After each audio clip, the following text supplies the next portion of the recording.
Welcome to What If Sleep Storian, where What If whispers timeless tales into dreams. Breathe deeply, let your mind soften, and drift into tonight's gentle story.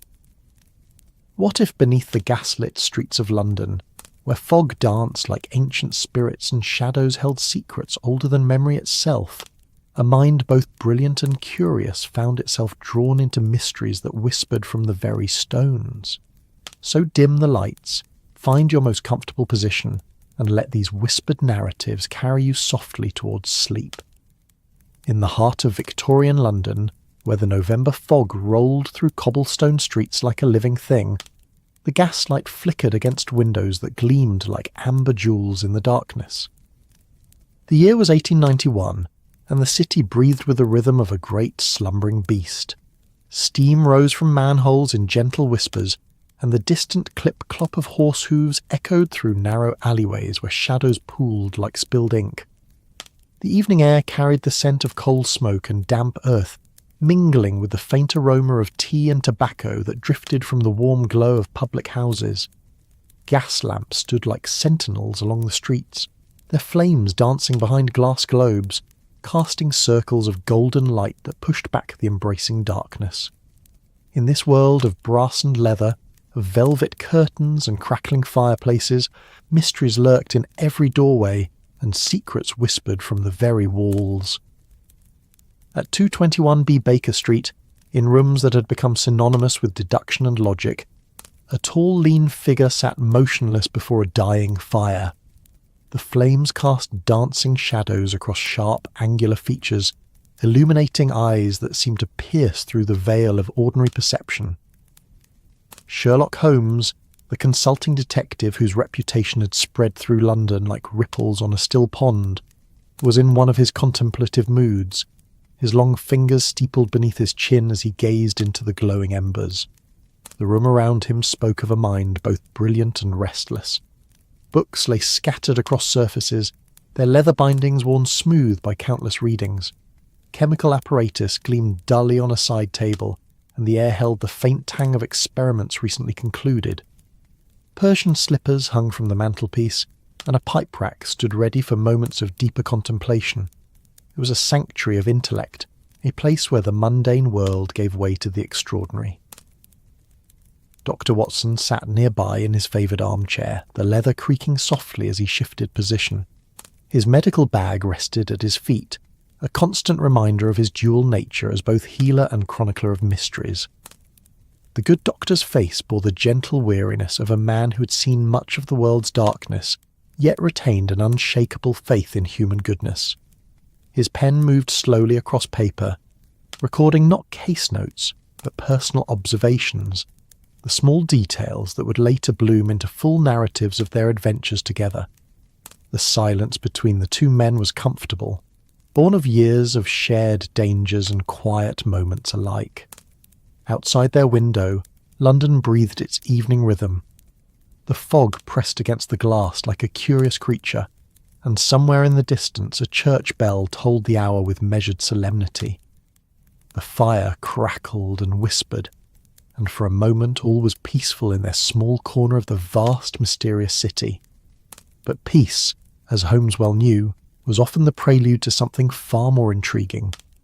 The sharp rap of knuckles against their front door came precisely at 9 o'clock, echoing up the 17 steps to their rooms with the urgency of genuine distress. Mrs. Hudson's voice could be heard in conversation with the visitor, her Scottish accent warming the formal exchange with maternal concern. Holmes's eyes snapped open, his entire being suddenly alert like a hound catching a scent. The quality of the knock, the weight of footsteps on the stairs, even the timbre of the voice below. All these details flowed into his consciousness, painting a picture of their visitor before the man had even appeared. "A gentleman," Holmes murmured to Watson, his voice barely above a whisper, "recently returned from abroad, military bearing, though no longer in service, carrying news of something that has deeply unsettled him. He pauses on the 7th step, the one that creaks, not from knowledge of our stairs, but because whatever brings him here makes him reluctant to continue." Watson closed his notebook and leaned forward with interest. Years of partnership had taught him that Holmes's first impressions were rarely wrong, and the detective's ability to read the smallest details never failed to fascinate him. The footsteps resumed, climbing more steadily now, and soon Mrs. Hudson appeared at their door, her kind face creased with concern. "A Mr. Ashford to see you, Mr. Holmes," she announced, stepping aside to admit their visitor. "He says it's a matter of some urgency." The man who entered their sitting room seemed to carry the very fog of London with him, though it might have been merely the pallor of deep anxiety that gave him such a ghostly appearance. Colonel Reginald Ashford, for his bearing unmistakably proclaimed his military background, was perhaps 50 years of age, with iron-grey hair and a moustache that spoke of campaigns in distant lands. His clothes were well tailored but bore the subtle signs of recent travel, a slight dust on his shoes that suggested country roads, a barely perceptible wrinkle in his coat that spoke of hurried packing. But it was his eyes that drew immediate attention. They held the haunted quality of a man who had witnessed something beyond his understanding, something that had shaken the very foundations of his rational worldview. His hands trembled slightly as he removed his gloves, and when he spoke his voice carried the careful control of one fighting to maintain composure. "Mr. Holmes, Dr. Watson," he began, inclining his head in greeting. "I must apologise for the lateness of the hour, but I fear that time is of the essence. I have travelled from Gloucestershire to seek your assistance in a matter most extraordinary." Holmes gestured to the chair opposite his own, and Watson quietly poured tea from the pot that Mrs. Hudson had thoughtfully provided. The ritual of hospitality served to calm the Colonel's visible agitation, and the warm glow of the firelight seemed to ease some of the tension from his shoulders. "Please, Colonel," Holmes said gently, having noted the military insignia pin barely visible in the man's lapel. "Take your time. Begin wherever you feel most comfortable."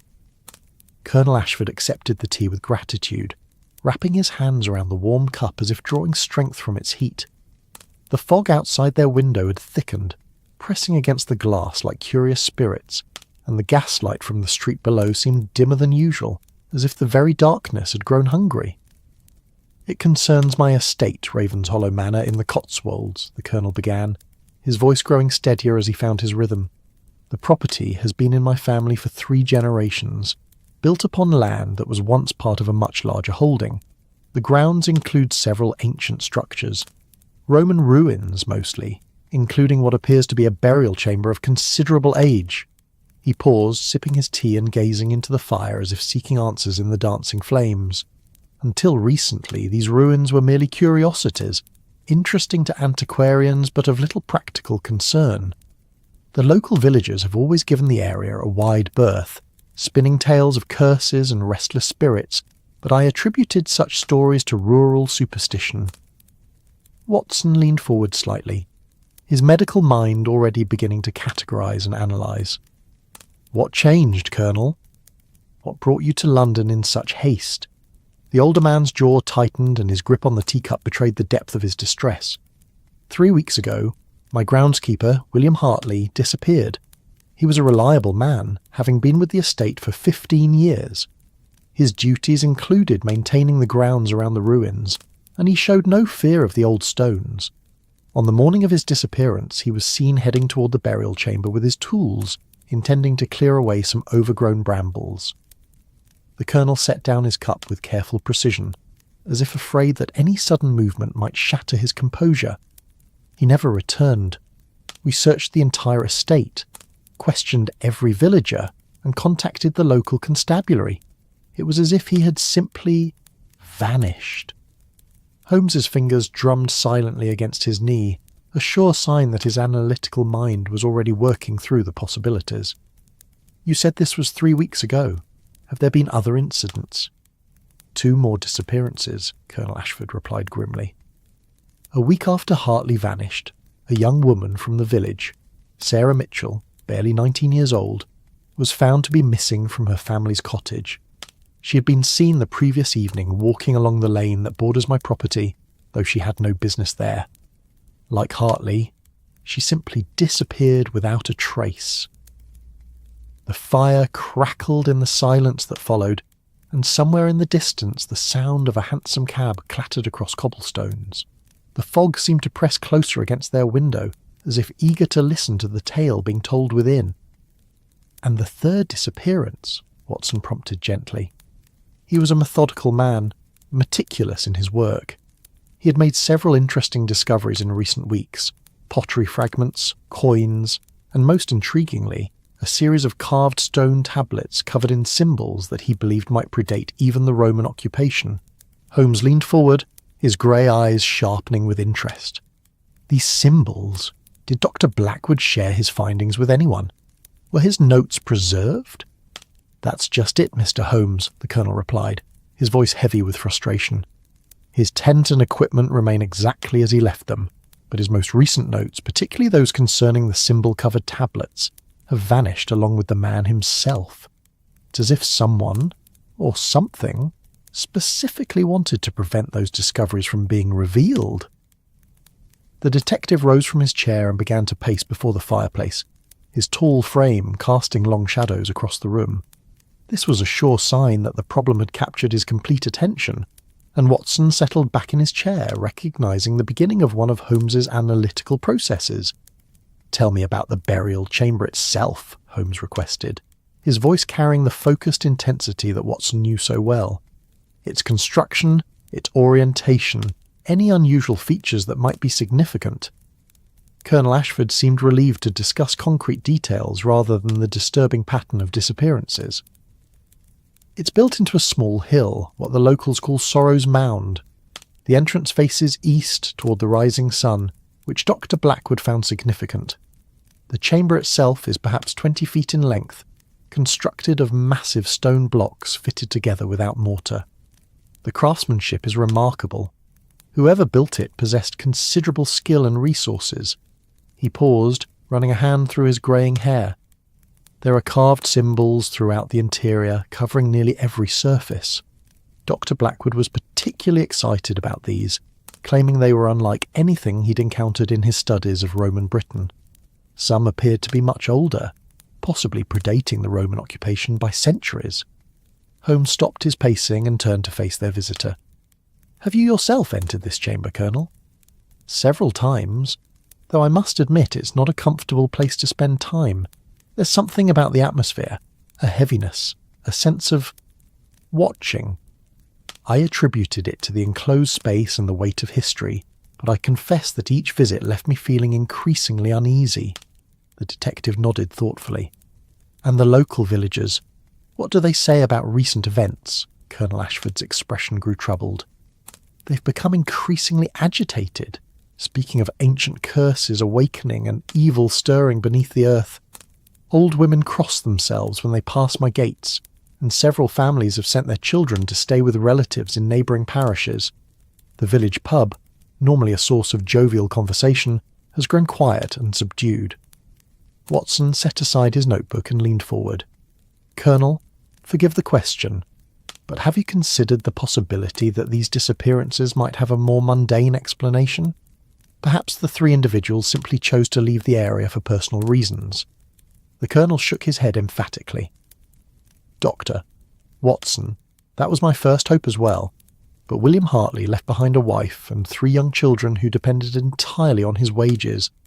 Sarah Mitchell was engaged to be married to the blacksmith's son, with the wedding planned for next month. And Dr. Blackwood was on the verge of what he believed would be the most significant archaeological discovery of his career. None of them had any reason to abandon their lives so suddenly." Holmes resumed his seat, steepling his fingers beneath his chin, in his characteristic gesture of deep thought. The fire had burned lower now, casting longer shadows across the room, and the fog outside seemed to have thickened until it obscured even the gaslight from the street below. "You mentioned that Dr. Blackwood believed he was close to a significant discovery," Holmes said after a long moment. "Did he share the nature of this discovery with you?" "Only in the vaguest terms," the Colonel replied. "He spoke of finding evidence of a pre-Roman cult, possibly connected to ancient burial practices. He was particularly excited about a series of symbols that he believed might represent some form of religious or ceremonial significance. He mentioned that he had begun to see patterns in the carvings, connections that suggested a much more complex belief system than previously thought." The detective's eyes gleamed with the light of intellectual challenge. "And you say his most recent notes concerning these discoveries have disappeared?" "Completely. His earlier notebooks remain, documenting his initial surveys and basic cataloguing of artefacts, but anything related to his final weeks of work, particularly his analysis of the symbol patterns, has vanished without a trace. Holmes was quiet for several minutes, staring into the dying embers of the fire. Watson recognised this silence as the detective's mind working through the available information, sorting and categorising, looking for the patterns that others might miss. Finally, Holmes spoke. "Colonel Ashford, I believe your instincts in coming to London were correct. There are elements to this case that suggest something far more complex than simple coincidence or rural superstition. With your permission, Doctor, Watson and I will travel to Gloucestershire tomorrow to examine the site and investigate these disappearances more thoroughly." Relief flooded the Colonel's features, as if a great weight had been lifted from his shoulders. "Mr. Holmes, I cannot express how grateful I am. I had feared that you might dismiss this as mere country folklore." "On the contrary," Holmes replied, rising to escort their visitor to the door. "I find that the most seemingly supernatural mysteries often have the most fascinating rational explanations. However, I must warn you that our investigation may uncover truths that prove more disturbing than the mysteries themselves." After Colonel Ashford had departed into the foggy London night, Holmes and Watson sat in comfortable silence before their dying fire. The detective's mind was clearly still working through the details they had been given, while Watson made final notes in his journal, recording impressions and initial observations that might prove significant later. "What do you make of it, Holmes?" Watson asked eventually, setting aside his pen. Holmes reached for his pipe, filling it with practiced movements while he considered the question. 3 disappearances in 3 weeks, all connected to an ancient burial site that has suddenly become the focus of archaeological investigation. The timing is too precise to be coincidental, Watson. Someone or some group has a very specific interest in that tomb and is willing to go to extraordinary lengths to protect its secrets. He lit his pipe, and the sweet aroma of tobacco began to fill the room, mixing with the scents of leather and old books that made their lodgings feel so much like home. The fact that Dr. Blackwood's most recent notes have been selectively removed suggests that he discovered something significant, something that someone was desperate to suppress. Watson nodded thoughtfully. But surely if it were simply a matter of valuable archaeological artefacts, there would be easier ways to acquire them than through abduction. "Precisely, my dear fellow," Holmes agreed, smoke curling around his sharp features. "Which suggests that the value of whatever lies in that tomb is not monetary in the conventional sense. No, I suspect we're dealing with something far more complex, perhaps a group that places religious or symbolic significance on the site." The fire had nearly died now, leaving only glowing embers to warm the room. Outside their window, the fog had grown so thick that even the gaslight from the street had become nothing more than a dim, diffused glow. London seemed to have wrapped itself in mystery, as if the very city were preparing for the strange case that awaited them. "A cult, perhaps," Watson suggested. His medical mind automatically considers the psychological implications. "Some group that views the tomb as sacred," Holmes nodded approvingly. The thought occurred to me as well. The selective nature of the disappearances, the careful removal of specific information, the timing coinciding with archaeological discoveries. All these elements suggest an organised group acting with deliberate purpose, rather than random criminal activity. He rose from his chair and moved to the window, gazing out into the impenetrable fog that had swallowed the familiar streets of their neighbourhood. "Whatever we discover in Gloucestershire, Watson, I suspect it will test not only our deductive abilities, but perhaps our understanding of the boundaries between ancient superstition and modern reality." Watson joined his friend at the window, and together they stood watching the fog swirl and dance in patterns that seemed almost purposeful. Somewhere in that grey void, London continued its nightly rhythm. Hansoms clattered along invisible streets, late workers made their way home to waiting families, and gas lamps flickered against the encroaching darkness. But tonight the fog seemed different somehow, charged with mystery and possibility. It was as if the very air around them whispered of ancient secrets and hidden truths, of forces that operated beyond the comfortable boundaries of Victorian rationality. "We should retire early," Holmes said, finally turning away from the window. "Tomorrow we journey into the past, Watson, to a place where the old ways still hold power, and where modern men have learned to fear things they cannot understand." As they prepared for sleep, neither man could have anticipated how prophetic those words would prove to be. In the guest room that Mrs. Hudson had prepared for the night, Colonel Ashford lay awake listening to the fog pressing against his window, wondering if he had been right to seek help, or if he had merely drawn 2 more souls into the web of darkness that had settled over Ravenshollow Manor. And in the thick, swirling fog that blanketed London, shapes seemed to move with purpose, as if the very mists carried messages to those who knew how to read their ancient language. The city slept fitfully that night, troubled by dreams of standing stones and symbols carved in darkness, of burial chambers where the dead did not rest peacefully, and of secrets that some would kill to preserve. Morning came slowly to London, the autumn sun struggling to penetrate the thick fog that had settled over the city like a grey blanket. In their rooms at Baker Street, Holmes and Watson prepared for their journey to Gloucestershire, with the methodical care that had served them well in previous investigations. Holmes packed his magnifying glass, measuring tape and various chemical testing supplies, while Watson ensured that his medical bag contained everything necessary for extended travel. Mrs. Hudson had prepared a hearty breakfast, sensing that her lodgers were about to embark on another of their mysterious adventures. She fussed over them with maternal concern, pressing additional sandwiches into Watson's hands and reminding Holmes to eat regular meals, knowing full well that once he became absorbed in a case, he was likely to forget such mundane necessities.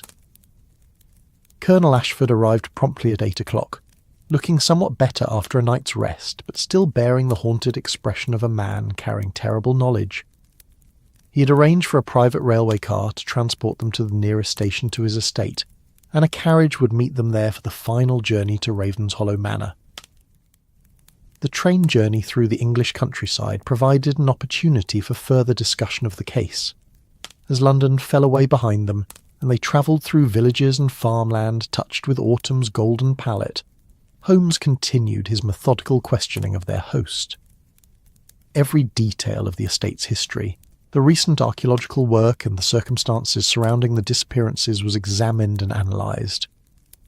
"Tell me more about Dr. Blackwood's discoveries," Holmes requested as they passed through a small market town where church spires rose like fingers pointing toward the overcast sky. "You mentioned pottery fragments and coins, but it was the symbol-covered tablets that seemed to excite him most."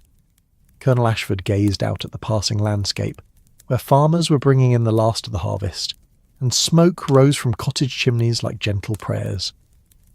He found the first tablet quite by accident, buried beneath what appeared to be a ceremonial altar stone within the burial chamber. It was slate, carved with symbols that he said were unlike any he had encountered in his studies of Celtic or Roman inscriptions. The train's rhythm was hypnotic, and Watson found himself being lulled by the gentle swaying and the soft clicking of wheels on track. Outside the window the countryside rolled past like pages from a pastoral poem.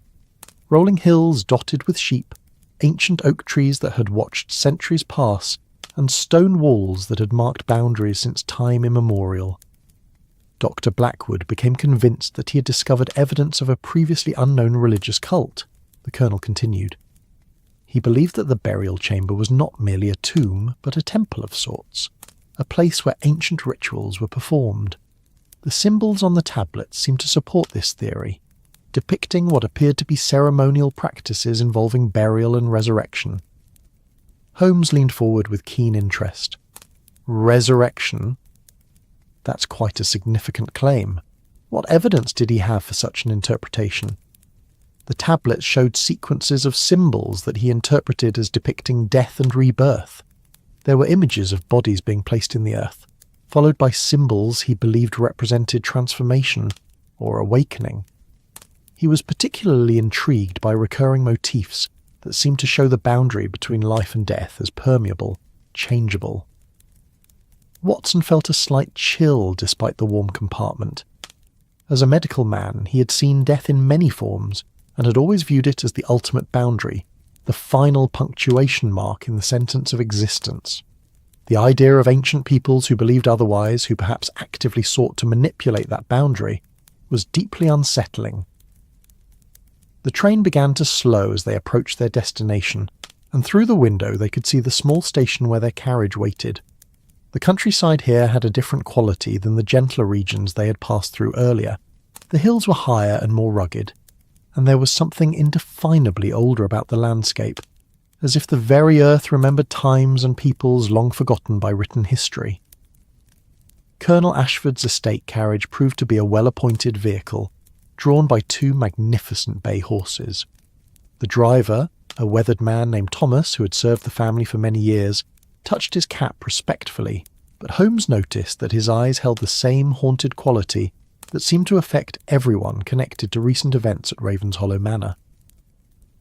As they drove through the Gloucestershire countryside, Holmes observed the gradual change in the character of their surroundings. The rolling farmland gave way to wilder terrain, where ancient forests pressed close to the road and standing stones could be glimpsed in distant fields. This was older England, a place where Roman legions had once marched and where Celtic tribes had worshipped gods whose names were lost to time. The village that bordered Colonel Ashford's estate was a picturesque cluster of stone cottages surrounding a Norman church, whose square tower had watched over the community for 800 years. But as their carriage passed through the village, Holmes noticed that the usual bustle of rural life was subdued. Windows were shuttered despite the daylight hour, and the few villagers visible on the streets moved quickly and purposefully, avoiding eye contact with strangers. "The atmosphere has changed considerably since the disappearances began," Colonel Ashford observed, noting Holmes's scrutiny of the village.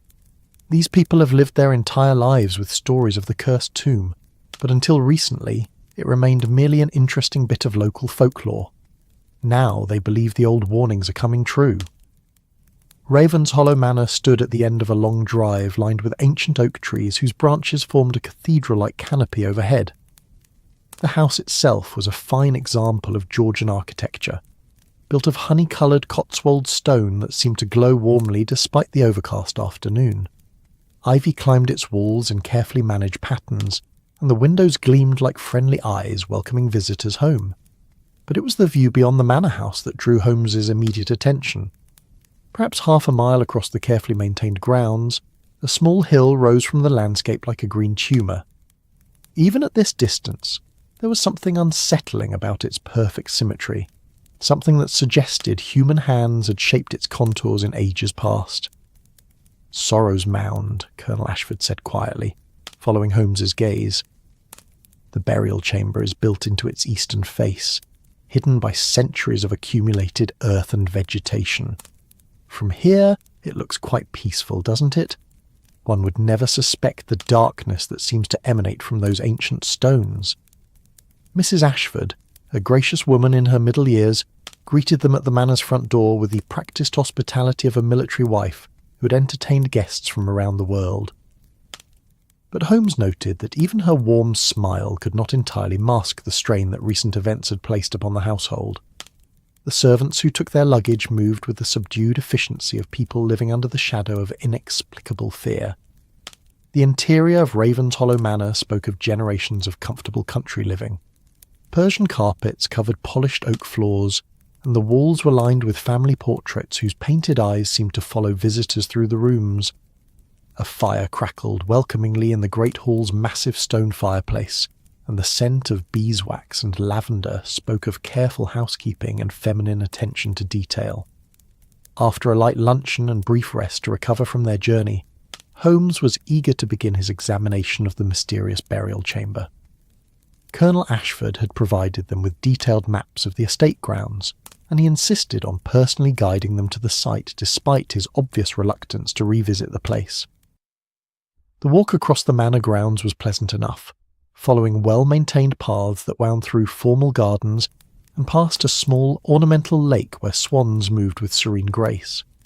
But as they approached Sorrow's Mound, the very atmosphere seemed to change. The air grew cooler, and a subtle but persistent breeze arose from no identifiable source, rustling the leaves of nearby trees with whispered secrets. The burial chamber's entrance was a dark rectangle set into the hillside, barely visible behind a screen of brambles and ivy that had been partially cleared away. Dr. Blackwood's archaeological equipment still sat nearby under canvas covers, looking somehow forlorn and abandoned. His carefully gridded excavation areas and methodical notes spoke of scholarly enthusiasm that had been brutally interrupted. Holmes examined the entrance carefully, noting the massive stone lintels and the precise fitting of the ancient blocks. "Remarkable craftsmanship," he murmured, running his hands along the carved symbols that decorated the entrance stones. "These markings are clearly very old, possibly pre-Roman, as Dr. Blackwood suggested." Watson stood nearby, fighting an inexplicable urge to step away from the dark opening. As a rational man and a physician, he was not given to superstitious fancies, but something about the burial chamber entrance seemed to emanate a cold that had nothing to do with autumn weather. It was as if the very stones remembered ancient purposes that were better left undisturbed. Colonel Ashford had brought several lanterns, and these were lit before the trio entered the narrow passage that led into the heart of the mound. The walls pressed close around them, carved with symbols that seemed to writhe and move in the flickering lantern light.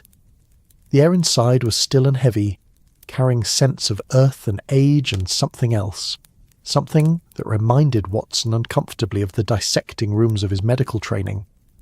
The main chamber opened out into a space perhaps 20 feet in length and half that in width, with a vaulted ceiling that disappeared into darkness above their lights. But it was the walls that immediately captured attention. Every available surface was covered with carved symbols, arranged in complex patterns that seemed to tell stories or convey information in a language lost to time. Holmes moved through the chamber like a scholar in a library, his lantern held high as he examined each section of carved wall with intense concentration. The symbols varied from simple geometric patterns to complex figures that might represent people, animals, or abstract concepts. Some were carved deeply into the stone, while others were mere scratches, as if added hastily by different hands across many years. Dr. Blackwood was right, Holmes said quietly, his voice echoing strangely in the enclosed space. This is no simple burial chamber. The complexity and organisation of these symbols suggest a sophisticated belief system, possibly involving elaborate rituals performed within this very space. At the far end of the chamber, a raised stone platform dominated the space. It was clearly designed as an altar of some kind, with channels carved into its surface that led to a central depression. The purpose of these channels was uncomfortably obvious to anyone familiar with ancient sacrificial practices. Watson examined the altar stone with professional interest, noting stains that had penetrated deeply into the rock despite the passage of centuries. "Holmes," he said quietly, "I believe this platform was used for more than symbolic ceremonies. These stains suggest actual bloodletting, possibly on a regular basis over extended periods." The detective nodded grimly. "And yet the chamber was also clearly used for burial purposes. See those niches carved into the walls? They were designed to hold bodies, though whether to sacrifice victims or honour the dead is unclear." Colonel Ashford remained near the entrance, clearly uncomfortable with the atmosphere of the place, but determined to assist in whatever way possible. Dr. Blackwood spent hours here during his final weeks, often working by lamplight until well after dark. The servants began to worry about him, saying he was becoming obsessed with deciphering the symbol patterns. Holmes had found the spot where Dr. Blackwood had discovered the carved tablets, a cavity behind the altar stone that had been concealed by centuries of accumulated debris. The archaeologist's careful notes indicated that he had found 3 stone tablets here, covered with symbols that seemed to be a more elaborate version of the wall carvings. These tablets were the key to his theory about resurrection rituals, Colonel Ashford explained. He believed they contained instructions or formulas for ceremonies designed to bring the dead back to life. He spent his final days trying to translate them, convinced he was on the verge of a breakthrough that would revolutionise understanding of ancient British religious practices. The detective examined the cavity carefully, noting traces of recent disturbance that suggested someone had returned after Dr. Blackwood's disappearance to remove any remaining evidence. The selectivity was telling. Other artefacts remained untouched, but anything related to the tablets and their translation had been systematically eliminated. As they prepared to leave the burial chamber, Holmes paused at the entrance to examine the symbols carved into the lintel stone. Unlike the complex patterns inside the chamber, these seemed more like warnings or protective formulas, repeated motifs that might have been designed to keep something in rather than keep intruders out. "Interesting," he murmured, tracing one particularly deep carving with his finger. "These symbols appear to be more recent than those inside the chamber, possibly added centuries after the original construction. Someone felt the need to seal this place, to add additional protections to whatever was already here." The afternoon sun was beginning to set as they emerged from the burial chamber, painting the countryside in shades of gold and amber that should have been beautiful but somehow seemed ominous in the context of their investigation. The very beauty of the landscape seemed fragile, as if darkness lurked just beneath its pastoral surface. Back at Ravenshollow Manor, Holmes spent the evening examining Dr. Blackwood's remaining notes and artefacts, spreading them across the library table, while Watson documented their observations from the burial chamber. Colonel Ashford provided additional details about the 3 missing persons, painting pictures of ordinary people whose lives had been disrupted by forces beyond their understanding. William Hartley, the groundskeeper, had been a steady, reliable man who supported his family through careful attention to his duties. He had shown no fear of the burial chamber, treating it as merely another part of the estate grounds that required maintenance. His wife described him as excited about his work on the day of his disappearance, pleased to be contributing to Dr. Blackwood's archaeological project. Sarah Mitchell, the young woman from the village, had been engaged to marry the blacksmith's son. She was described as level-headed and practical, not given to romantic fancies or reckless behaviour. Her family could think of no reason why she might have been near the estate grounds on the evening she disappeared, as she had no business there and knew better than to wander alone after dark. Dr. Edmund Blackwood presented a more complex case. His academic credentials were impeccable, and his previous archaeological work had been methodical and scholarly. But his letters to colleagues during his final weeks at Ravenshollow showed increasing excitement bordering on obsession, as if he had discovered something that challenged his fundamental understanding of ancient history. "The pattern is clear enough," Holmes said as the evening wore on. "Each disappearance occurred at a time when the individual was either directly involved with the burial chamber or in close proximity to it. Someone is protecting the site and its secrets, using methods that leave no trace of conventional criminal activity." Watson looked up from his notes. But what could be so significant about these ancient symbols that someone would resort to abduction? Surely any archaeological discovery, however remarkable, could be managed through legitimate academic channels. Holmes rose from his chair and moved to the library window, gazing out across the darkened grounds toward the invisible shape of Sorrow's Mound. "Unless, my dear Watson, the discovery involves something that threatens the foundations of someone's beliefs or power. Consider the possibility that Dr. Blackwood stumbled upon evidence of practices that some group considers sacred, secrets they have protected for generations."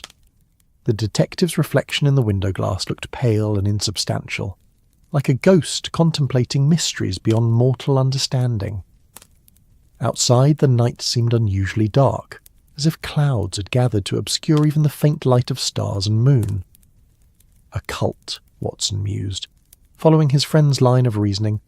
"Some group that traces its origins back to the ancient peoples who built the burial chamber, still practicing rituals based on those carved symbols."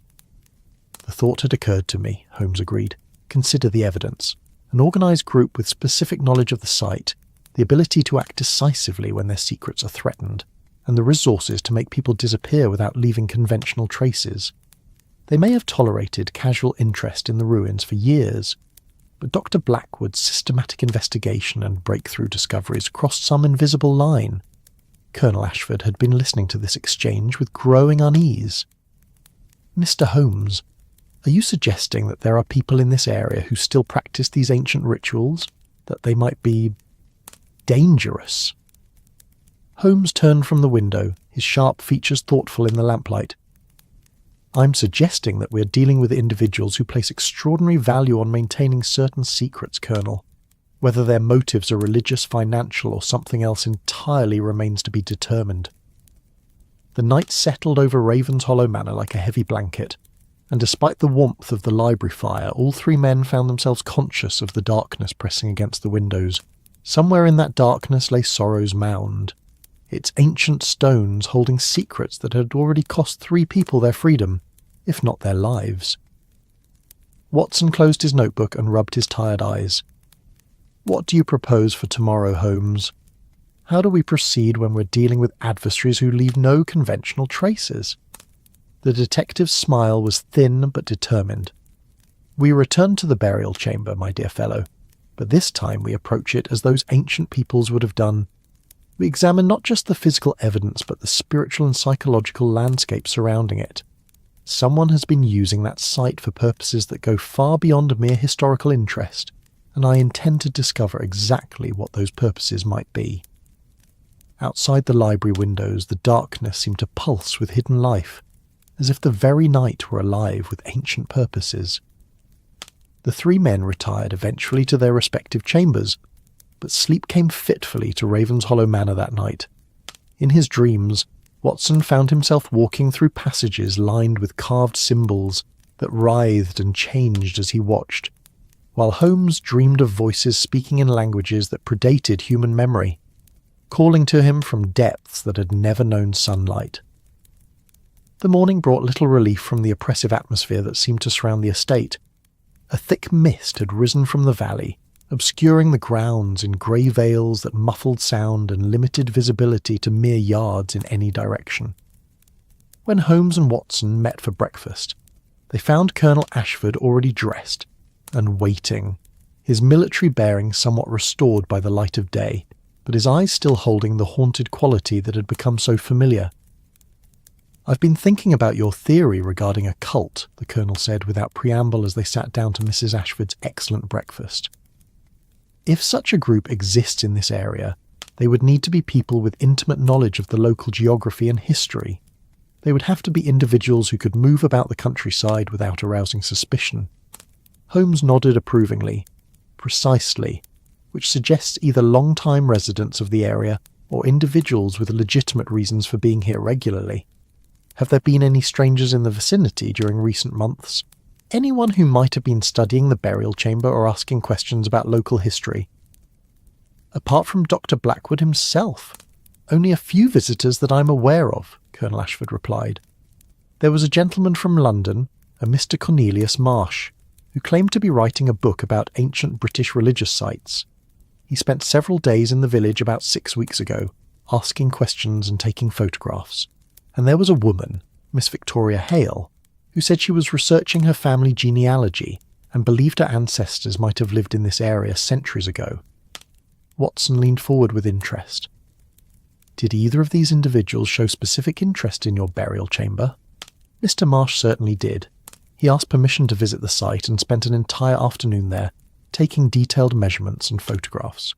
He seemed particularly interested in the carved symbols, though he claimed to be merely documenting them for his book. Miss Hale was more circumspect, but I noticed her walking near the mound on several occasions, always at dawn or dusk when she might not be easily observed." Holmes's eyes gleamed with the light of discovery. "And when did these visits occur in relation to Dr. Blackwood's breakthrough discoveries?" Colonel Ashford considered it carefully. "Mr. Marsh's visit was perhaps 2 weeks before Dr. Blackwood found the first tablet. Miss Hale spent nearly a week in the area, staying at the village inn, and her final visit to the mound coincided almost exactly with the discovery of the tablets." The detective rose from his chair and began pacing before the breakfast room windows, his tall frame casting long shadows in the morning light. "2 individuals with suspiciously convenient interests in your burial chamber, arriving just as Dr. Blackwood was making his most significant discoveries. I think it's time we had a closer look at these mysterious visitors." The mist had begun to clear by the time they set out for the village, revealing a countryside that seemed somehow different in daylight.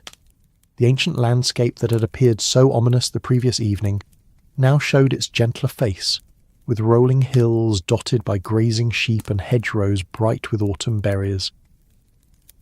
But Holmes noted that even the beauty of the morning could not entirely dispel the sense of watchfulness that seemed to emanate from the very stones and trees. The village inn, a picturesque establishment called the Lamb and Flag, dated back to Tudor times and had clearly been serving travellers for centuries. Its half-timbered facade and diamond-paned windows spoke of age and stability, while smoke rising from its chimneys promised warmth and hospitality within. The innkeeper, a robust man named Aldrich Pumphrey, greeted them with the careful courtesy due to guests of Colonel Ashford, but also with the subtle wariness that seemed to affect everyone in the area. "Certainly I remember both visitors," Mr. Pumphrey said, when Holmes inquired about the London gentleman and the genealogy researcher. Mr. Marsh was a pleasant enough fellow, very interested in local history and traditions, spent most of his evenings in the tap room, buying drinks for the older residents and getting them to tell stories about the ancient times. He paused, polishing a glass with mechanical precision, while his eyes grew distant with memory.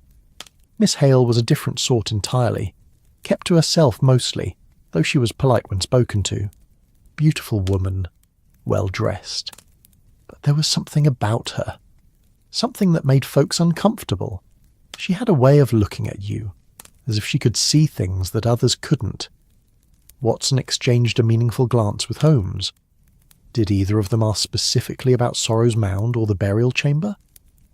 Not directly, no, the innkeeper replied. But they were both very interested when the older folks started telling the old stories about the cursed tomb and the warnings passed down through generations. Mr. Marsh seemed to treat it all as folklore, but Miss Hale... She listened to every word as if it were the most important information she'd ever heard. Holmes leaned forward with keen interest. "What sort of warnings, Mr. Pumphrey? What do the old stories say about the burial chamber?" The innkeeper's expression grew uncomfortable, and he glanced around the empty tap room as if afraid of being overheard. "Ancient stories, Mr. Holmes, the kind that mothers tell their children to keep them from wandering too far from home. Tales of the old people who built the tomb, who worshipped dark gods and practiced rituals that were forbidden even in those brutal times." He set down the glass and leaned across the bar, lowering his voice to barely above a whisper. "The stories say that the burial chamber was built not to house the dead, but to control them. That the symbols carved into the walls are formulas for binding souls to the earth, preventing them from finding peace.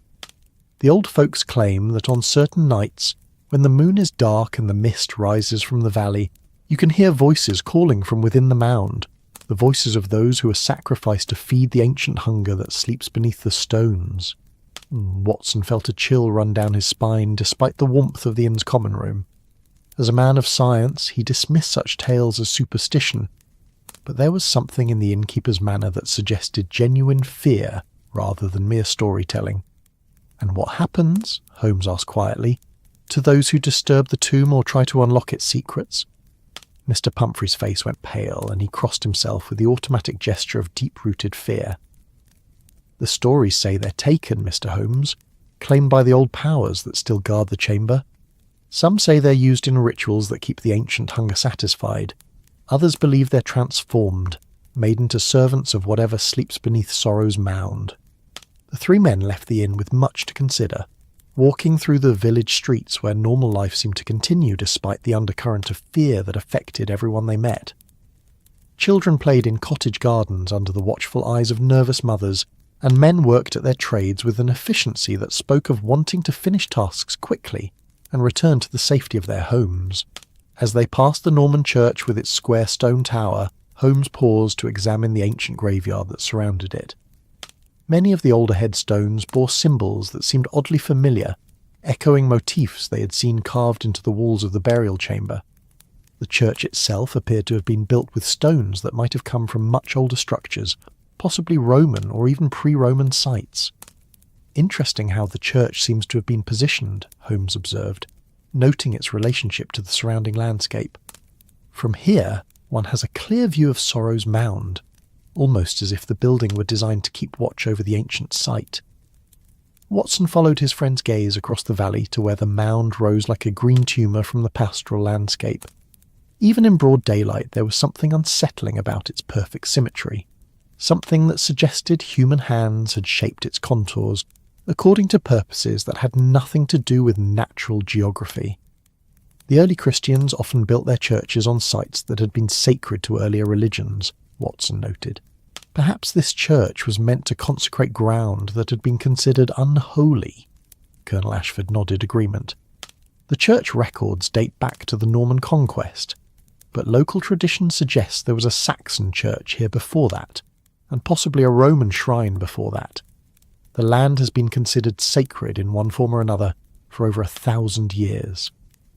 They walked back toward Ravenshollow Manor, along lanes bordered by ancient hedgerows, where blackbirds called from hidden perches, and the late morning sun cast long shadows across the countryside. But as they approached the estate grounds, the atmosphere began to change again, as if they were entering a region where different laws applied, where the comfortable certainties of the modern world gave way to older, more primal realities. Holmes spent the afternoon examining Dr. Blackwood's remaining papers and artefacts with the methodical thoroughness that had made him famous throughout London.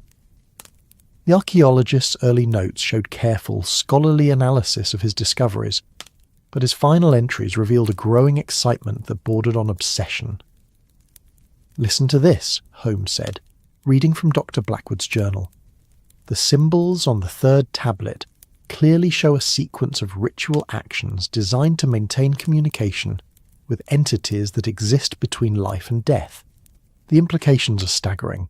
If my translations are correct, these ancient peoples believed they could control the boundary between the living world and whatever lies beyond." He turned to another entry, dated just 3 days before the archaeologist's disappearance. "I am convinced now that the burial chamber is not merely a historical artifact, but an active site where rituals may still be performed. The wear patterns on the altar stone suggest recent use, and I have found evidence of offerings left within the chamber, flowers, coins, even what appears to be bloodstains that cannot be more than a few months old." Watson looked up from his own examination of the artefacts. So Dr. Blackwood suspected that someone was still using the chamber for ritual purposes. That might explain why his disappearance was timed so precisely. He was getting too close to discovering who these modern practitioners might be. The detective nodded grimly. And his final entry, made on the very day he vanished, shows that he believed he had identified the leader of this contemporary cult. Holmes read from the journal with particular emphasis. "The woman who has been observing my work is no mere genealogy researcher. Her knowledge of the ancient symbols is too comprehensive, too intuitive to be academic. She moves through the countryside as if she owns it, and the local people treat her with a deference that borders on fear. I believe she may be the key to understanding how the ancient practices have survived into the modern era." Colonel Ashford leaned forward with sharp interest. "That must be Miss Hale, the woman who stayed at the inn. Dr. Blackwood suspected her of being involved with these mysterious rituals." "More than suspected," Holmes replied, turning to the final page of entries. He had apparently arranged to confront her directly. His last note reads, "Tomorrow evening I will meet with Miss Hale at the burial chamber. She has promised to reveal the true history of the site and the ongoing activities there. I believe I am about to make the most significant archaeological discovery of our time." The implications hung heavy in the air of the library as afternoon shadows began to lengthen across the manor grounds. Dr. Blackwood had walked willingly into what might have been a trap, lured by the promise of knowledge that proved too tempting to resist. Watson closed his notebook and rubbed his tired eyes. So we have at least 2 individuals, Miss Hale and possibly Mr. Marsh, who showed suspicious interest in the burial chamber, just as Dr. Blackwood was making his breakthrough discoveries. And we have evidence suggesting that the chamber is still being used for ritual purposes by people with extensive knowledge of the ancient practices.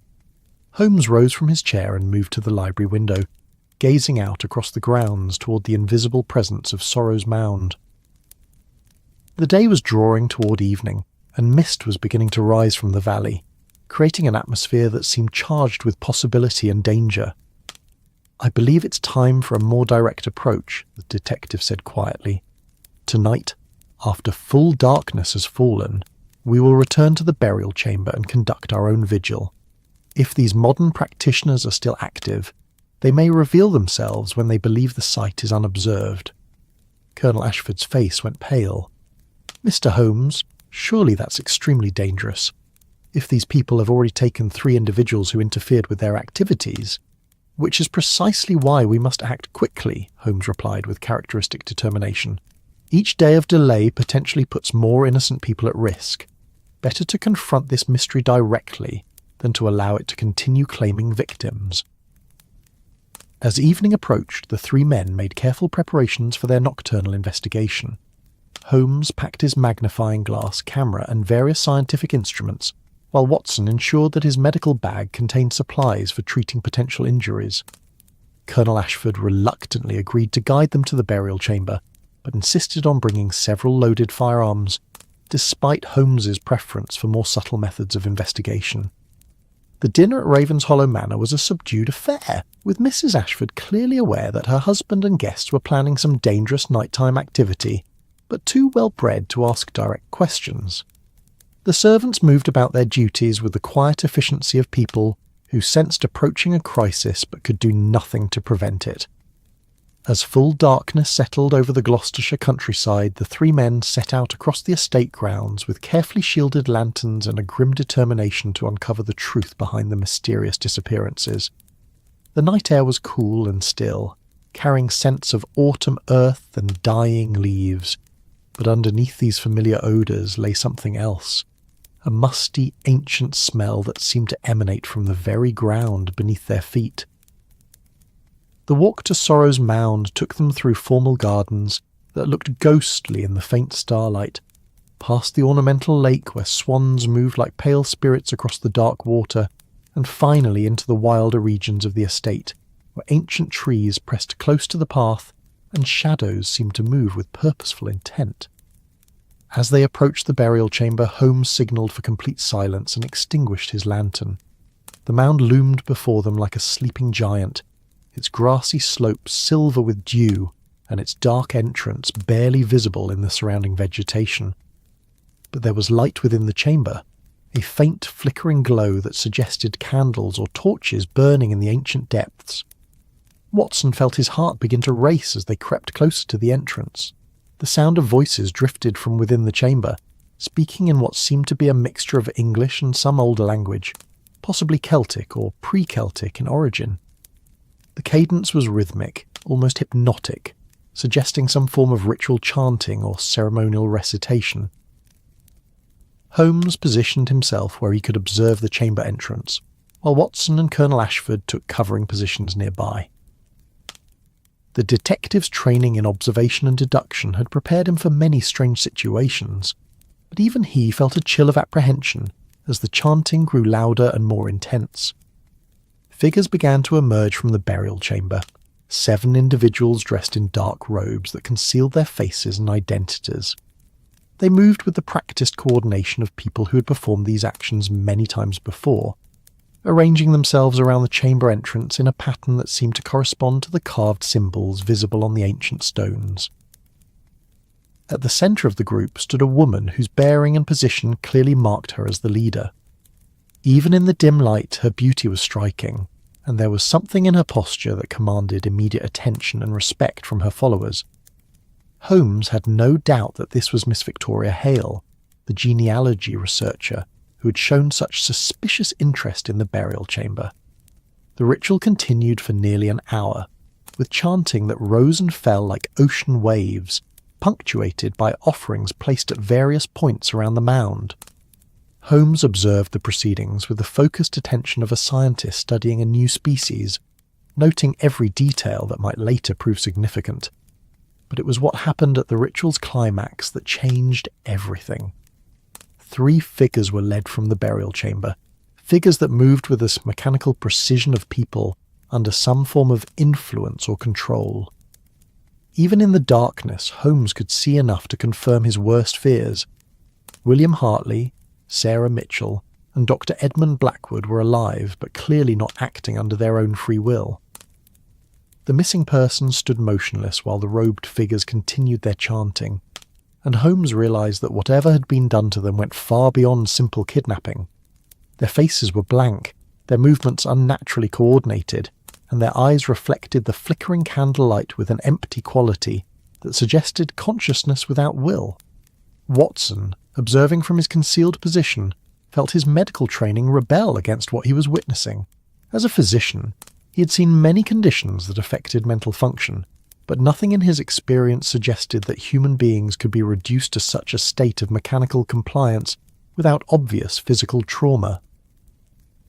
The ritual reached its crescendo as Miss Hale raised her arms toward the dark sky and spoke in a voice that carried clearly across the night air. "Ancient ones who sleep beneath the earth, accept these offerings of living will and conscious thought. Let their sacrifice maintain the boundaries between what was and what shall be, between the world of the living and the realm of eternal service." Holmes realized with cold certainty that they were witnessing something far more sinister than simple kidnapping or even murder. The three missing persons had been transformed into something else entirely, their individual personalities and wills somehow subsumed into service to whatever force these modern cultists believed they were serving. The detective made a decision that would haunt him for the rest of his career. Rather than attempting to intervene directly, which might result in the destruction of crucial evidence and the loss of any chance to rescue the victims, he chose to gather as much information as possible about the cult's methods and membership. Using his camera equipped with specially designed flash apparatus, Holmes began documenting the proceedings with a series of carefully timed photographs. Each flash illuminated the scene for a split second, revealing faces and details that would later prove crucial to understanding the full extent of the conspiracy. But the third photograph changed everything. The sudden burst of light caught the attention of the cultists, and Miss Hale turned toward their hiding place with the predatory awareness of a hunting cat. For a moment her eyes met Holmes directly across the distance that separated them, and the detective felt a chill that had nothing to do with the autumn night. "We have visitors," she announced to her followers, in a voice that carried both amusement and menace. "Gentlemen who believe they can observe our sacred mysteries without consequence. How delightfully naive." The seven robed figures began moving toward their position with the coordinated precision of a military unit, while the three controlled victims remained motionless near the burial chamber entrance. Holmes realized that their careful surveillance had become a deadly trap, with themselves as the intended prey. "Run," he whispered urgently to Watson and Colonel Ashford. "Return to the manor and summon help from the local constabulary. I'll try to delay them and gather more evidence." But even as they began their retreat across the darkened grounds of Ravenshollow Manor, Holmes knew that they were dealing with forces that operated outside the normal boundaries of Victorian law and order. The cult that had claimed three victims was now aware of their investigation, and the detective suspected that the real danger was only beginning to reveal itself. The chase across the estate grounds became a nightmare of running shadows and pursuing figures that seemed to move with inhuman speed and coordination. Holmes found himself drawing upon every skill learned in his years of investigating London's criminal underworld, but he quickly realised that conventional tactics were inadequate against adversaries who operated according to entirely different rules. Watson, despite his advancing years, kept pace with grim determination, his medical bag clutched tightly as if it were a weapon that might somehow protect them from the forces that pursued them. Colonel Ashford, his military training asserting itself, brought up the rear with one of his loaded rifles, occasionally turning to fire warning shots that seemed to have little effect on their pursuers. As they reached the formal gardens surrounding Ravenshollow Manor, Holmes glanced back to see that the cultists had stopped their pursuit at the edge of the wilder grounds, as if some invisible boundary prevented them from approaching the manor house itself. Miss Hale stood silhouetted against the starlight, and even at that distance her voice carried clearly across the night air. "You've seen what you were meant to see, Mr. Holmes," she called out with mocking courtesy. "Now you must decide whether you possess the wisdom to leave ancient mysteries undisturbed, or whether you will join those who have already chosen to serve purposes greater than their individual understanding." The threat was unmistakable, but there was something else in her words. An invitation, perhaps, or a challenge. Holmes realized that the cult leader was playing a deeper game than simple intimidation, and that their surveillance of the ritual might have been anticipated, even encouraged, as part of some larger plan. Back in the safety of Ravenshollow Manor, the three men struggled to process what they had witnessed. The evidence of Holmes's photographs would be crucial, but the larger implications of their discovery were staggering. They were dealing not with conventional criminals, but with a sophisticated organisation that had somehow learned to control human consciousness itself. Colonel Ashford poured generous measures of brandy for all three of them, and they sat before the library fire in stunned silence, each trying to understand how the comfortable certainties of their Victorian world had given way to something that challenged the very foundations of rational thought. "The missing persons are alive," Watson said finally, his medical training asserting itself even in the face of the inexplicable. "Whatever has been done to them, there may still be hope for recovery if we can understand the methods being used." Holmes nodded thoughtfully. "But first we must understand the nature of our adversaries. This Miss Hale is clearly no ordinary genealogy researcher, and her knowledge of ancient practices suggests connections that go far beyond simple academic interest." The detective rose and began pacing before the fire, his sharp mind already working through the implications of their discovery. "We're dealing with a cult that has preserved knowledge and practices from pre-Roman Britain, possibly spanning centuries or even millennia. They've learned not just the ritual forms, but the actual techniques for manipulating human consciousness in ways that modern science cannot explain." Colonel Ashford leaned forward with keen interest. "But surely there must be some rational explanation for what we witnessed. People cannot simply be transformed into mindless servants through ancient rituals." "Can they not?" Holmes replied quietly. "We live in an age that believes it understands the boundaries between possible and impossible.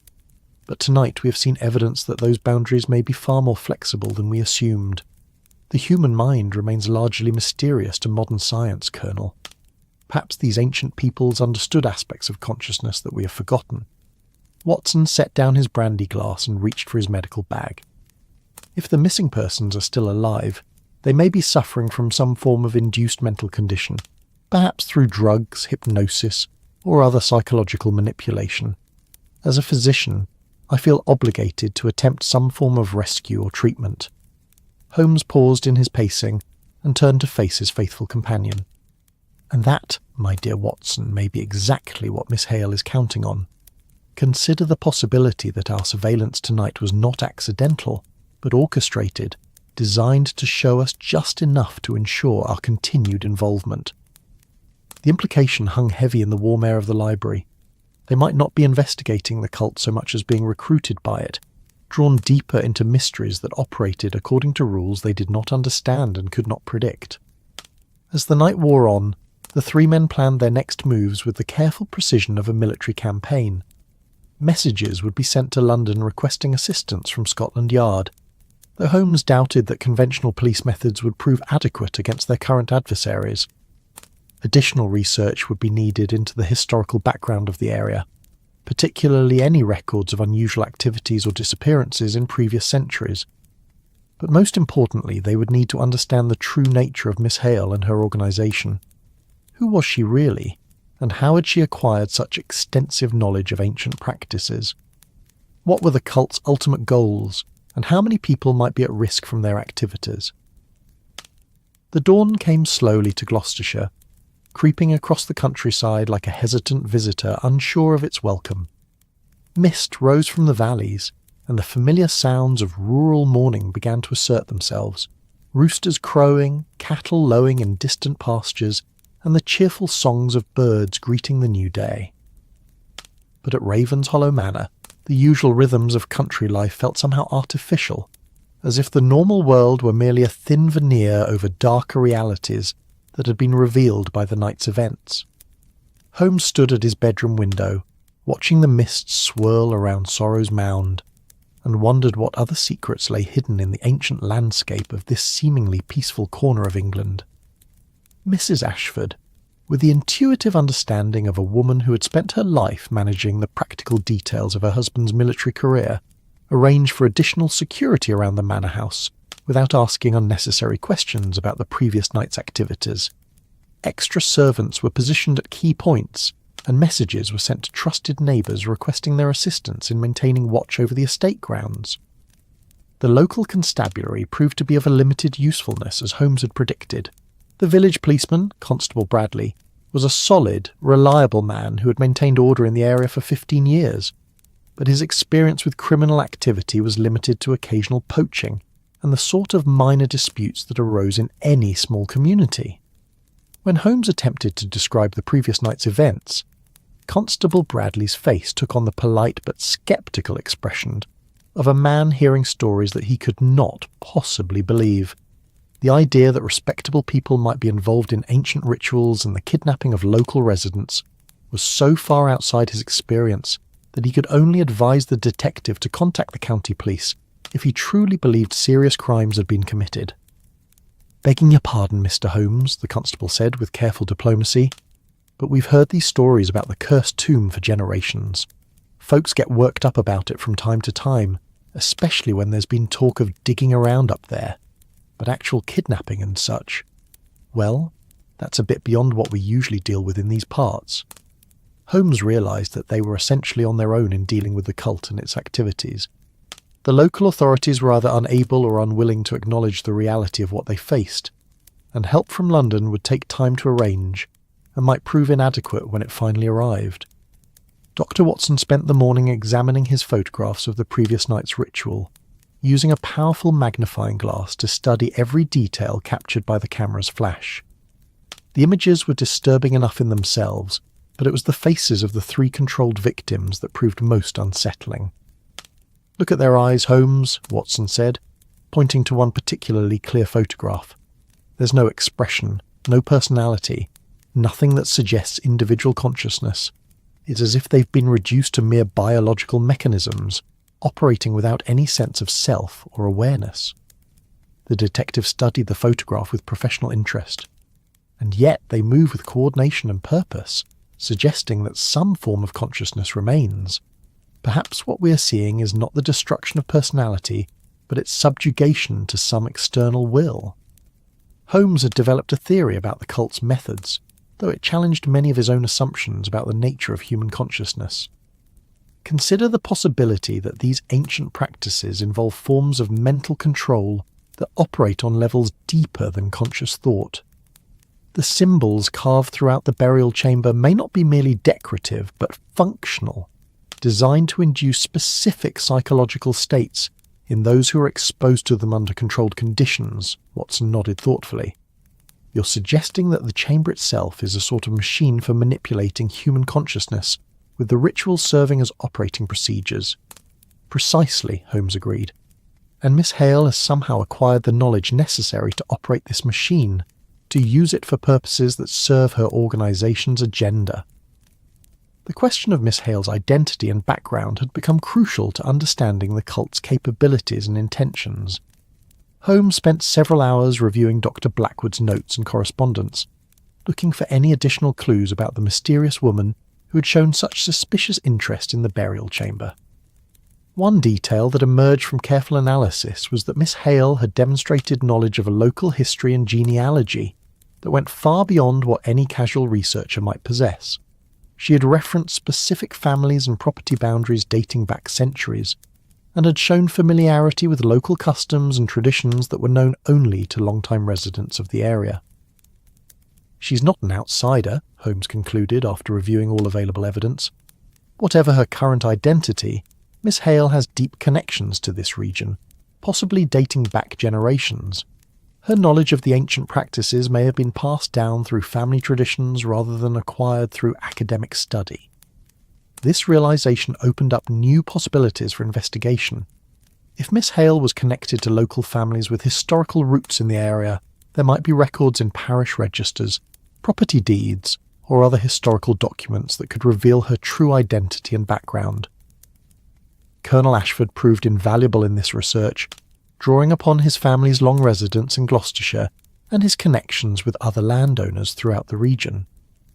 The Ashford family records included detailed genealogies of local families dating back centuries, and these documents began to paint a picture of connections and relationships that had persisted across generations. "Here's something interesting," the colonel announced, emerging from his family archive with an armload of leather-bound ledgers.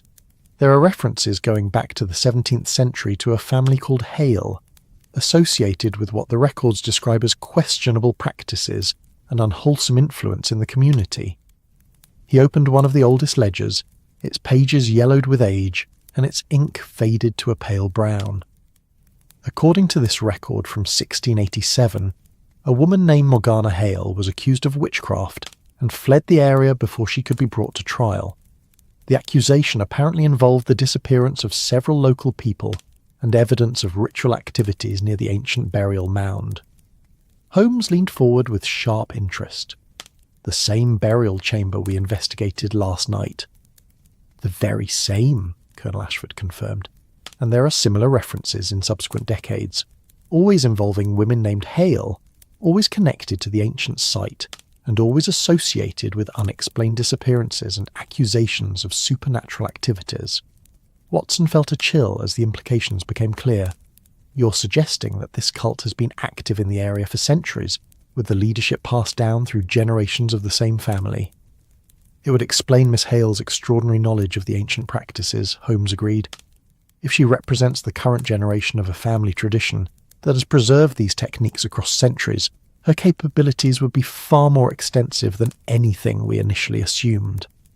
The research continued throughout the day, painting an increasingly disturbing picture of a conspiracy that operated across generations and had influenced events in the region for hundreds of years. The pattern was consistent. Periodic disappearances, accusations of supernatural activities, and always the same burial chamber serving as a focal point for whatever forces were at work. But it was a document from the early 19th century that provided the most crucial insight into the cult's true nature and purposes. Hidden among routine property records, Colonel Ashford discovered a letter written by his own great-grandfather, describing negotiations with a woman named Constance Hale over land use rights near Sorrow's Mound. She claimed ancient rights to the burial site, Colonel Ashford read aloud from his ancestors' careful handwriting. Said her family had been guardians of the place since before written records began. She insisted that certain rituals had to be performed regularly to maintain what she called the balance between worlds, and that interference with these practices would bring disaster upon the entire region. Holmes studied the letter carefully, noting the date and the detailed description of Miss Hale's 19th century predecessor. Your great-grandfather apparently reached some sort of accommodation with her, allowing her to continue whatever activities she deemed necessary in exchange for assurances that local residents would not be harmed. But the letter goes on to describe violations of that agreement, Colonel Ashford continued reading. Several villagers disappeared over the following months, and my great-grandfather suspected that Constance Hale was using them for purposes that went far beyond simple ritual observance. The pattern was becoming clear, and Holmes realised that they were dealing with an organisation that had operated continuously in the area for generations, periodically requiring human subjects for purposes that the cult considered essential to their mission. The current disappearances were not aberrations, but part of a long-standing practice that had been temporarily disrupted by Dr. Blackwood's archaeological investigations. As evening approached, Holmes made a decision that would determine the course of their investigation and potentially their survival.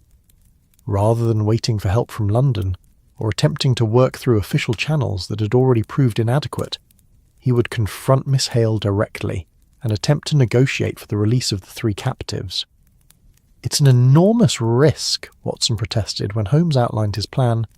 We have no idea what she's truly capable of, or what might happen if we challenge her directly.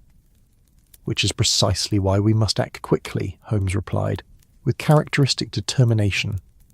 Every hour of delay potentially puts more innocent people at risk, and we cannot assume that conventional methods will prove adequate against adversaries who operate according to entirely different rules. The detective's plan involved meeting Miss Hale on neutral ground, away from the burial chamber where her power seemed strongest, and offering a trade. Information about the broader implications of her activities in exchange for the release of the 3 captives and a cessation of further disappearances. Colonel Ashford reluctantly agreed to serve as intermediary, using his family's historical connections to the area and his status as a landowner to request a meeting with the cult leader. The message was delivered to the village inn, where Miss Hale was apparently still maintaining her cover identity as a genealogy researcher. The response came within hours, demonstrating the efficiency of whatever communication network the cult maintained in the area.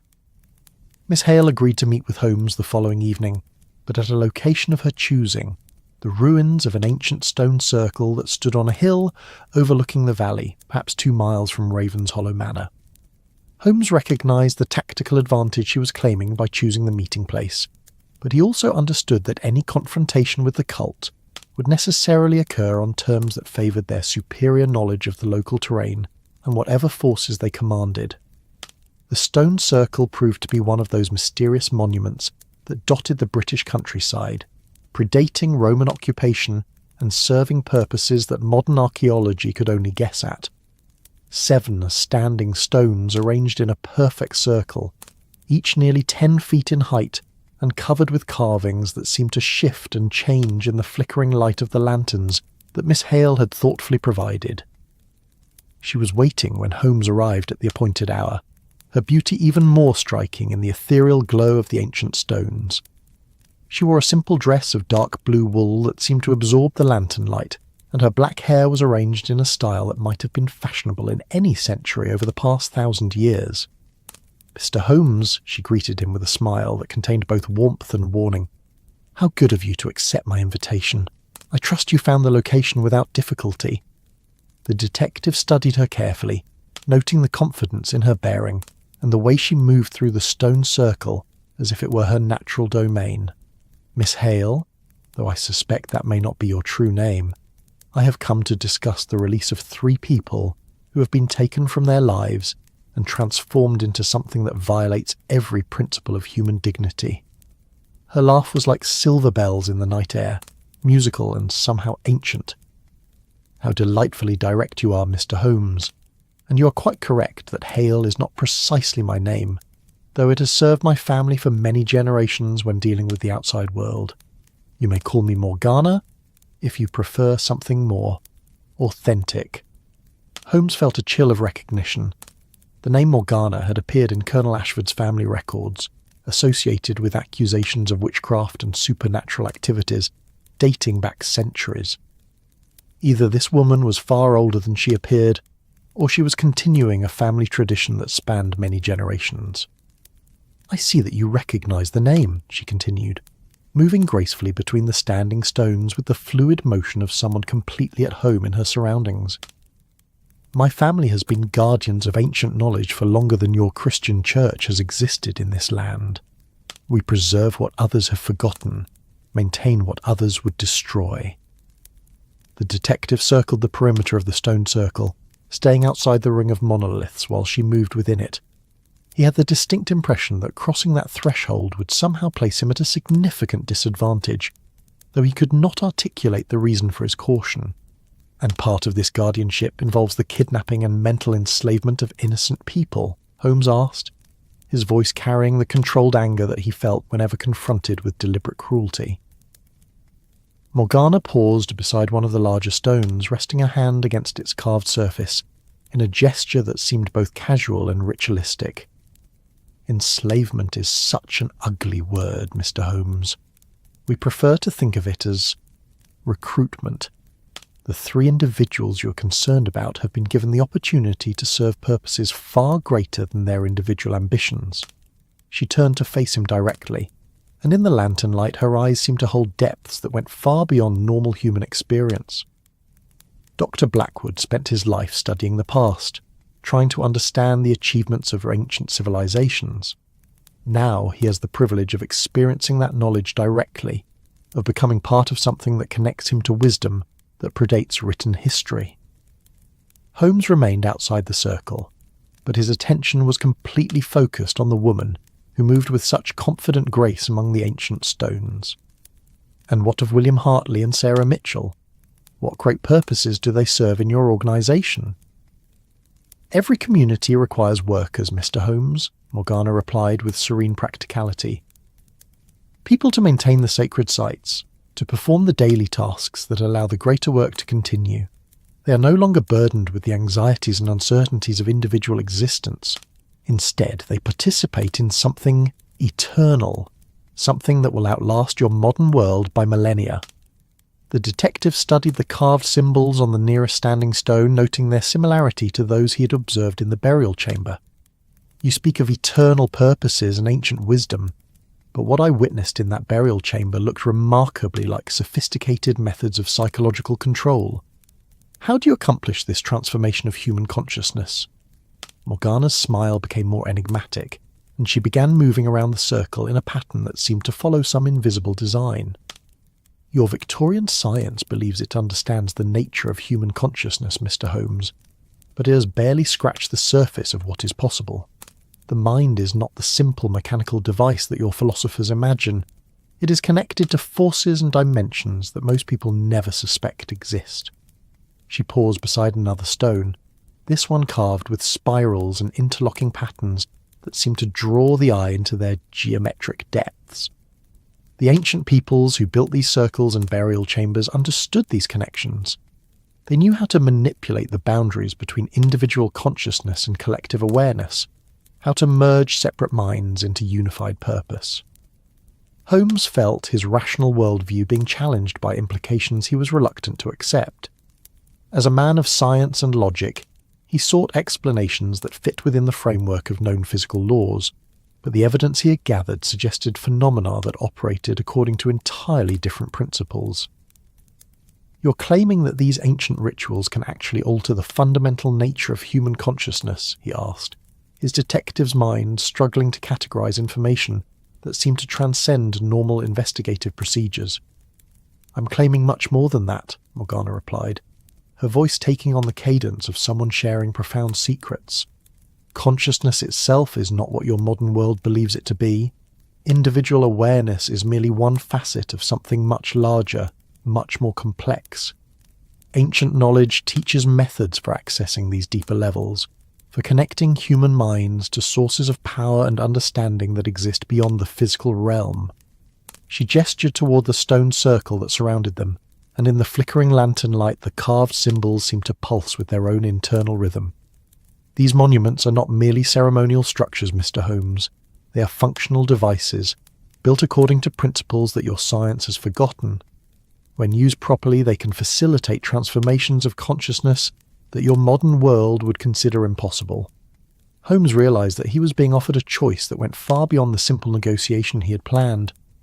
Morgana was not merely explaining her methods, she was inviting him to experience them directly, to undergo the same transformation that had claimed Dr. Blackwood and the others.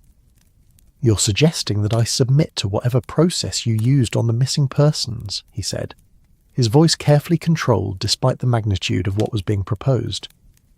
"I'm suggesting that you have the opportunity to understand, rather than merely observe," Morgana corrected gently. "Your reputation as a detective rests on your ability to see patterns that others miss, to comprehend truths that escape ordinary observation. What I offer is the chance to expand that ability beyond anything you have previously imagined." The detective continued his slow circuit of the stone circle, staying carefully outside its perimeter, while he considered the implications of her offer. The rational part of his mind rejected the entire proposition as elaborate deception designed to claim another victim for whatever purposes the cult truly served. But another part of his consciousness, the part that had always been drawn to mystery and hidden knowledge, was powerfully attracted by the possibilities she described. "And if I refuse?" Holmes asked, though he suspected he already knew the answer. Morgana's expression grew sad rather than threatening, as if she genuinely regretted the necessity of what she was about to say. "Then you will be permitted to leave this place tonight, Mr. Holmes, but your investigation will necessarily come to an end. The 3 individuals you seek to rescue will remain in our service, and you will find that your efforts to involve outside authorities will prove unsuccessful." The implication was clear enough. The cult possessed sufficient influence and resources to neutralize conventional investigative methods, leaving Holmes with no effective way to challenge their activities or rescue their victims. His only real choice was between accepting Morgana's offer or abandoning the case entirely. Watson and Colonel Ashford, waiting anxiously at Ravenshollow Manor, had no way of knowing that their friend was facing a decision that would determine not only the outcome of their investigation, but potentially the very nature of his continued existence. The detective stood alone among the ancient stones, weighing options that challenged every assumption he had made about the boundaries of possible and impossible. The night wind stirred the grass around the stone circle, carrying scents of earth and growing things, but also something else, something that spoke of vast ages and purposes that operated according to timescales that dwarfed human ambition.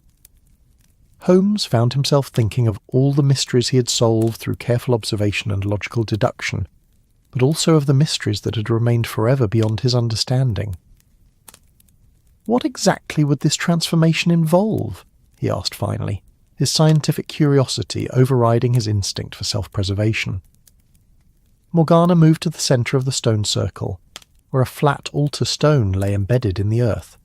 Nothing more dramatic than what you experienced during your surveillance of our ritual, Mr. Holmes. You would be guided into a state of expanded consciousness, where the boundaries between individual awareness and collective knowledge become permeable. The process is quite peaceful, rather like falling into a very deep and meaningful dream. She placed her hands on the altar stone, and the carved symbols surrounding it seemed to respond with a faint luminescence that had nothing to do with the flickering lanterns. Once the transformation is complete, you would retain your essential personality and abilities, but they would be enhanced by connection to knowledge and understanding that has been accumulated over centuries.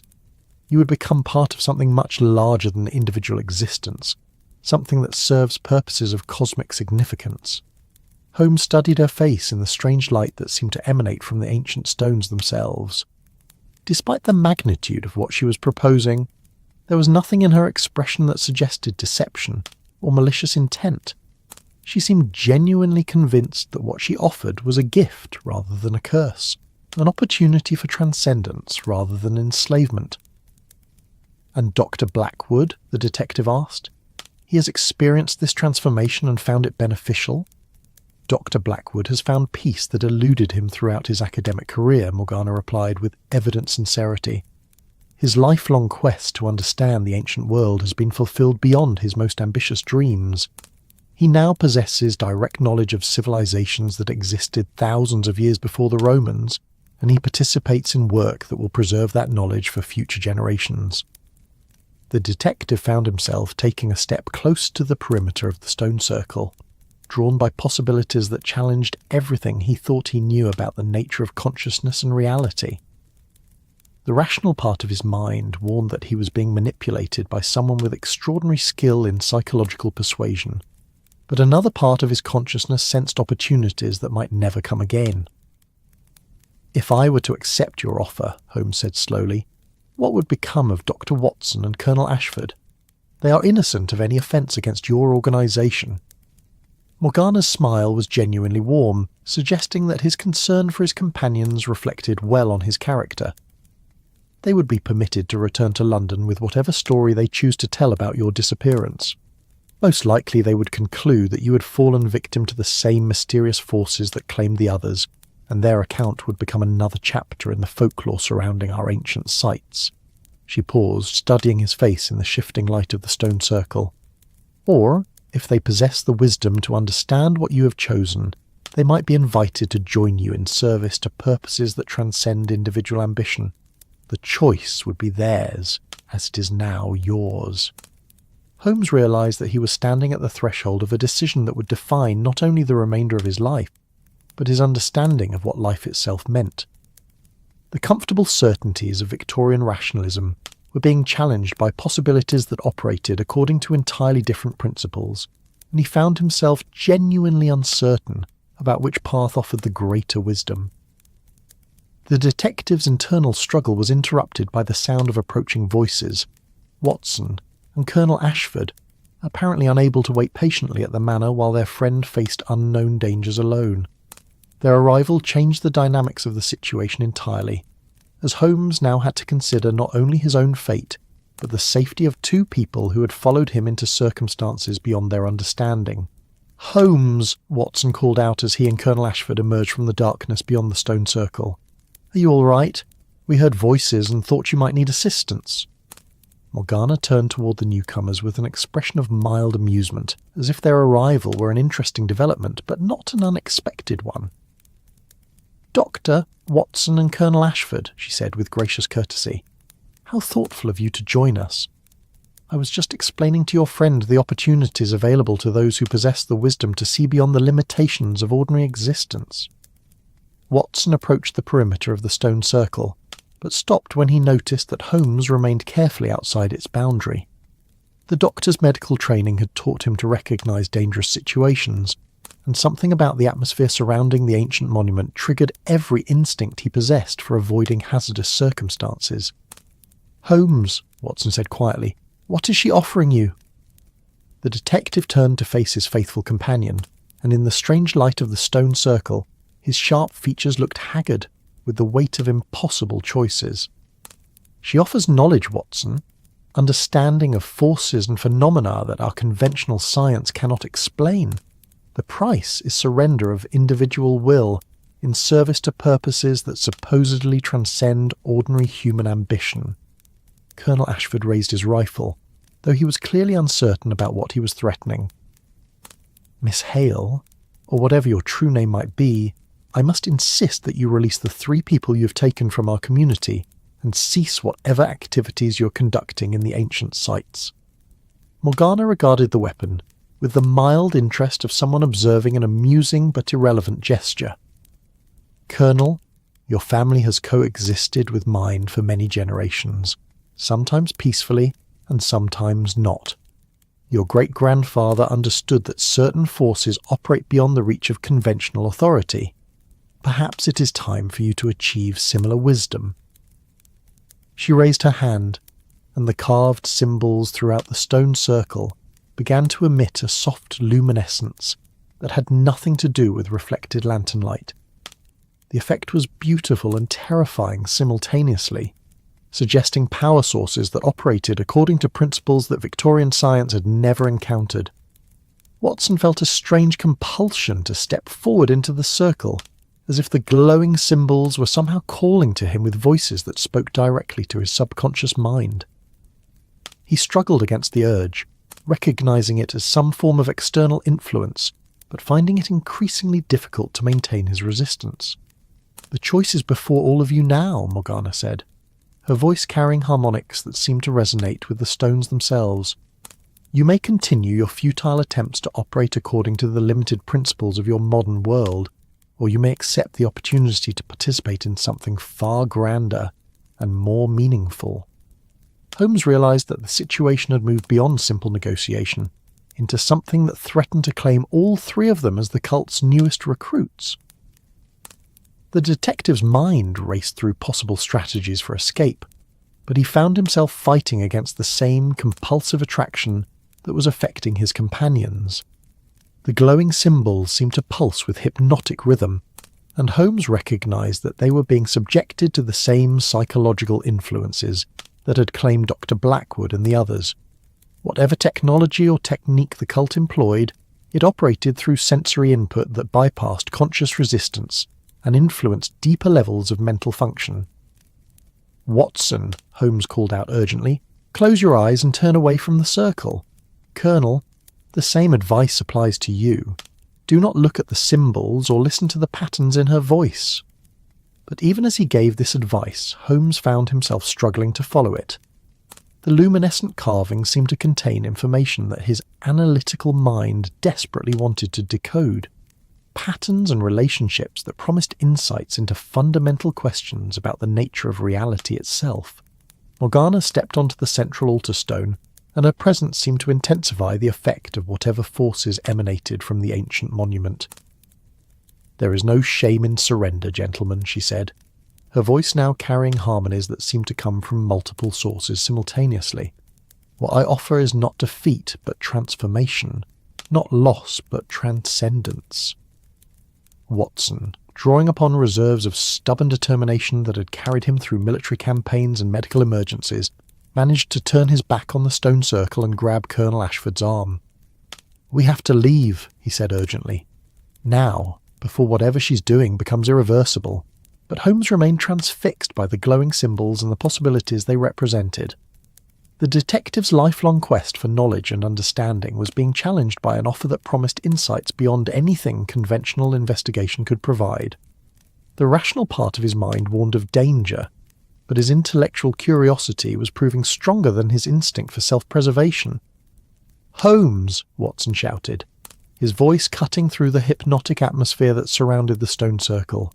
"Remember who you are. Remember your principles and your purpose."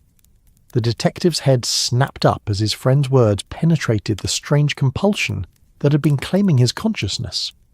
Holmes realized that he had been on the verge of stepping into the circle and accepting whatever transformation Morgana offered, seduced by promises of knowledge that might have cost him everything that made him who he was. With tremendous effort of will, Holmes stepped back from the perimeter of the stone circle and turned to join Watson and Colonel Ashford. "You're right, Watson. Whatever knowledge she offers comes at a price that no rational person should be willing to pay."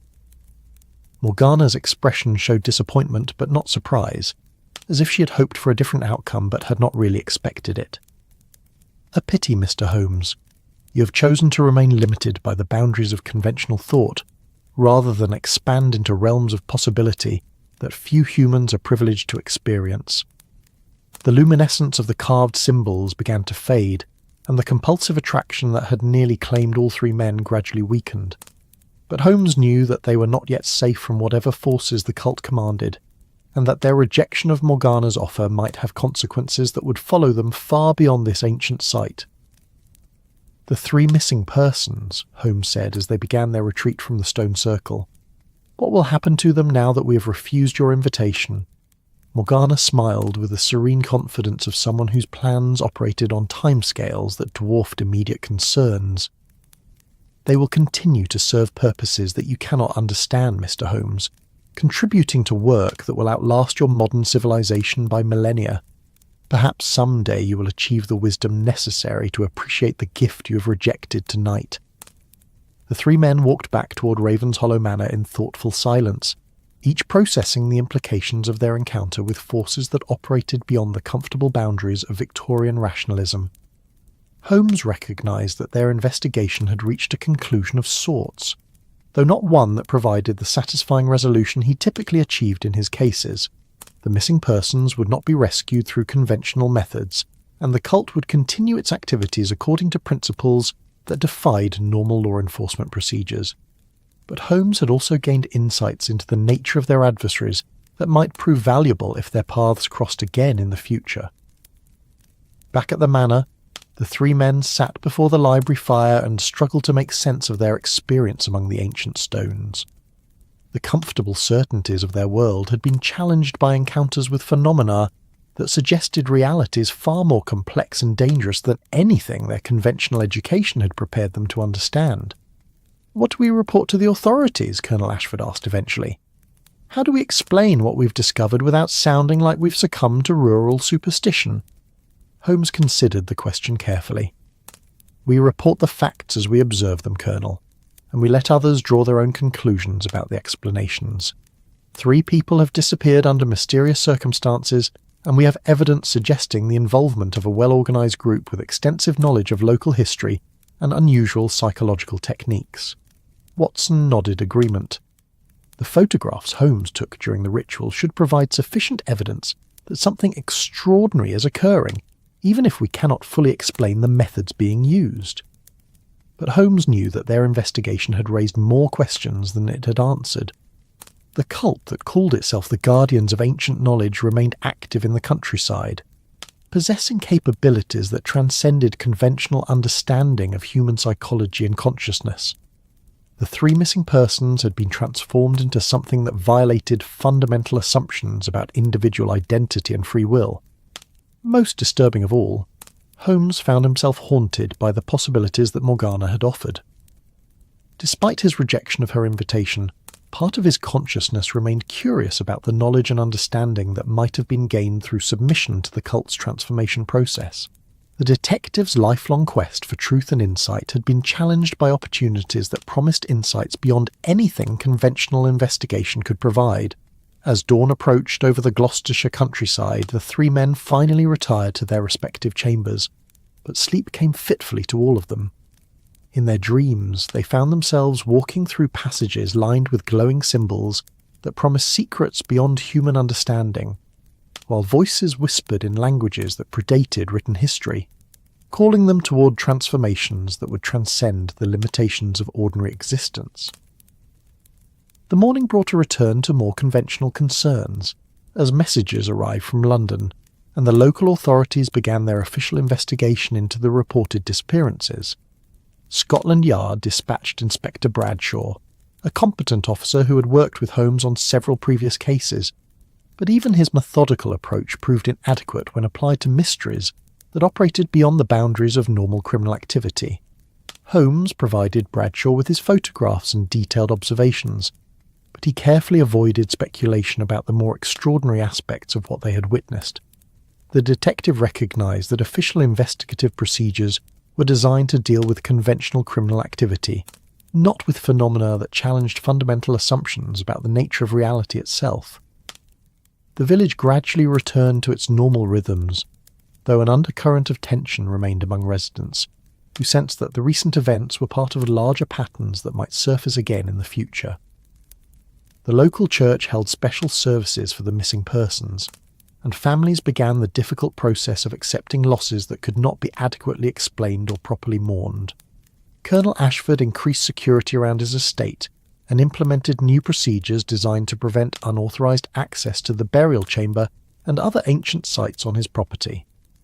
But he also began his own research into his family's historical records, searching for information that might help him understand the true nature of the forces that had operated in his region for centuries.